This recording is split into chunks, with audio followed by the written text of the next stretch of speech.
Hi, in front of me is CUBOT X18 and today I would like to show you how you can connect this device through Bluetooth. Start by opening Settings. Now click on Bluetooth over here and tap on the switcher to activate it. Then wait for available devices to show up, and when they do, click on the one that you want to connect to. Now choose Pair and wait for this device to accept your connection request. As you can see, my devices were successfully connected.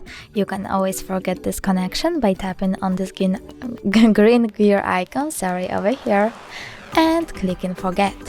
Thanks so much for watching. If you enjoyed this video, smash that like button, comment and subscribe. Bye!